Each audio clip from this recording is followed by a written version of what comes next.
নিৰ্জন জাহাজৰ অনুভূতিহীন ভাটৌ। কবি নীতামণি শৰ্মা। আবৃত্তি কলজিৎ কলিতা।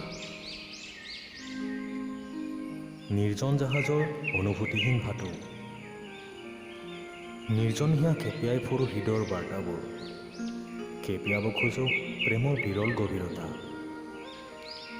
সৰুতে পুখুৰীৰ লালুকিবোৰ খেপিয়াই হাতৰ মুঠিত ৰাখিব খোজাৰ দৰে মোৰ প্ৰিয় কবিতাবোৰ, গানৰ সুৰবোৰ খেপিয়াই ফুৰো বিস্মৃতিৰ সাগৰখনিত। ভালপোৱাৰ সময়বোৰ ৰঙীন চিলা হৈ উৰি ফুৰে সপোনত। ক্ৰমাৎ হৃদয়খন ডুবন্ত জাহাজৰ দৰে হৈ পৰে, অসহায়।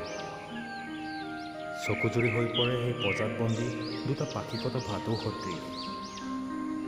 টোপনিবিহীন মোৰ চকুৰ পাহিবোৰ উখহি হৃদয়ৰ বিষবোৰ হলাহলে বাগৰি কামিজটো তিয়াই পেলাইছে। চকুৰ গুৰি কলা, চুলিবোৰ পকিব লৈছে।